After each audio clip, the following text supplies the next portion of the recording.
जी, तो क्या हाल चाल है। तो आज आ गया है मौसम साग का और पालक का। तो आज हम बना रहे हैं साग। तो उसके लिए मैं बना रही थी तड़का। साग को मैंने अच्छी तरह से गला के उसको गोटा लगा लिया था और गोटा साथ साथ इसको लगा रही थी, बल्कि साथ साथ, क्योंकि जब तक साग के सर पे खड़ा ना हो ये तैयार नहीं होता। तो सर्दियों में कौन कौन साग खाना पसंद करते हैं, हम तो इंतज़ार कर रहे थे सर्दियाँ आए और फ्रेश सा साग आए और हम उसको खाएं। तो बस जी, मैंने भी आज साग बनाने की ठान ली थी और इतनी मेहनत के बाद साग हमारा तैयार होने ही वाला था। तड़का तैयार करती साथ साथ मैं साग को भी हिला रही थी और ये देखिए हमारा साग रेडी हो रहा था साथ साथ, और साथ साथ तड़का रेडी हो रहा था। और मैंने अदरक और देसी घी से मैंने तड़का तैयार कर रही थी और ये बहुत मज़ेदार होता है। और अगर साथ इसके घर का बना हो फ्रेश मक्खन तो क्या ही बात है। मेरे पास घर का बना हुआ फ्रेश मक्खन नहीं था, इसलिए मैं दूसरा जो होता है वो मक्खन यूज़ करूँगी। और साथ साथ देखिए मैंने इसमें डाल दिया है आटा, क्योंकि आटा डालना भी बहुत ज़रूरी होता है। साग इससे बहुत अच्छा बनता है, आप भी ट्राई कीजिएगा। आप मुझे बताइएगा, आप जो साग बनाते हैं उसमें आटा डालते हैं तो वो कौन सा डालते हैं, मकई का डालते हैं कि सादा वाला आटा डालते हैं। ये मैंने घर का वाला जो सादा आटा होता है वो डालें, आप दोनों डाल सकते हैं, इसमें कोई हर्ज नहीं होता। हमारी माएँ तो यही हमें कहती थी। अब आप बताएं आपके घर में किस तरह का साग बनता है। हमारे घर में तो यही चलता है। तो अब ये आटा डाल के मैं इसको अच्छी तरह से मिक्स करती जाऊंगी। तड़का भी मैं साथ साथ देख रही हूँ कि कहीं तड़का ज़्यादा ब्राउन ना हो जाए। और साग को भी मैं अब गोटा लगाती जाऊंगी ताकि जो आटा है उसकी गुठलियाँ ना बन जाए, लम्स ना बने, और इसलिए मैं इसको साथ साथ हिलाती जाऊंगी।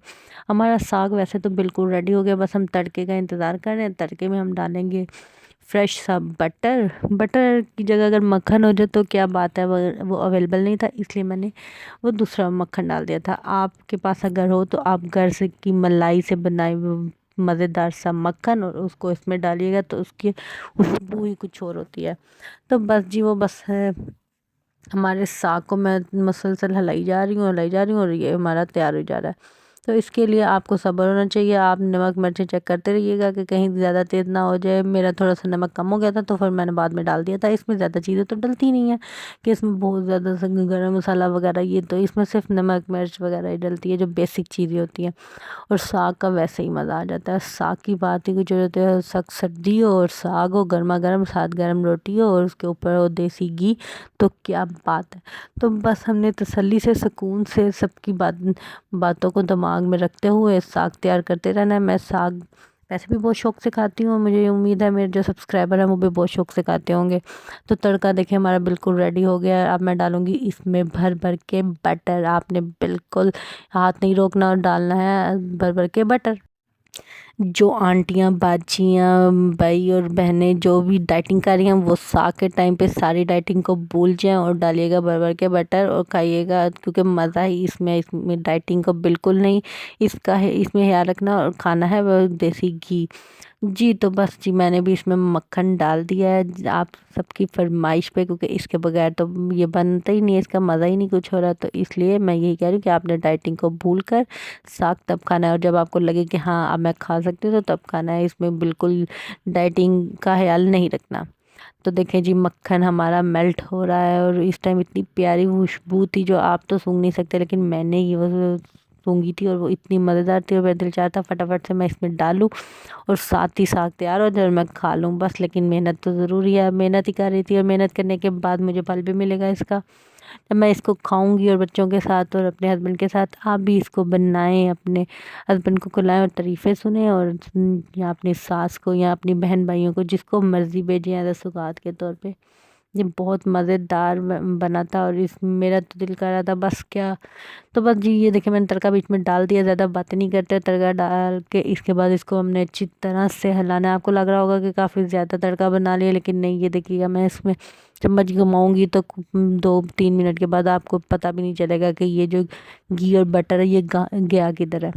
तो देखें जी, हमारा मज़ेदार सा बटरी सा देसी घी का साग तैयार हो गया है।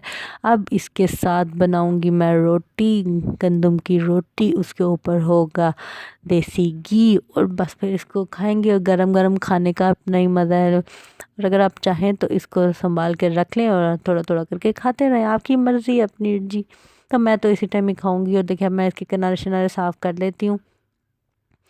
ताकि हांडी साफ़ लगे और प्यारी लगे, और आप मुझे बाद में बातें ना कमेंट में करें कि आपने कितनी गंदी हांडी रखी हुई है, आपको बनाने की तमीज़ नहीं है। तो इसलिए मैंने इसको अच्छी तरह से इसके किनारे भी साफ़ कर लूँगी। और हमारा तड़का अंदर तक चला गया है, सारे मसाले शसाले इसमें जज्ब जी। तो बस जी, अब ये साग तो रेडी हो गया, तो इसके साथ रोटी बना के अपनी सास को खिलाएं, शायद वो आपसे राज़ी हो ही जाए, जो उम्मीद तो कम ही लगती है।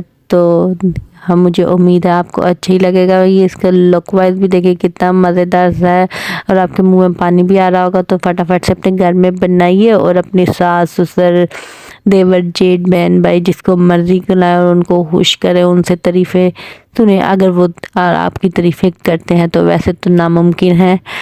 तो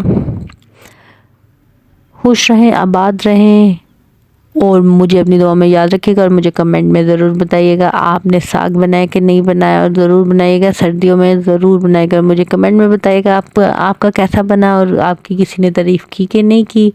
तो चलें जी, इसी बात के साथ अपनी ये वीडियो ख़त्म करते हैं, और हमारा साग के साथ जो है प्रोसीजर वो तो तकरीबन कंप्लीट हो गया है। तो आप भी खुश रहें, और मुझे भी अपनी दुआओं में याद रखिएगा। मुझे उम्मीद है आपको अच्छा लगेगा। बाय।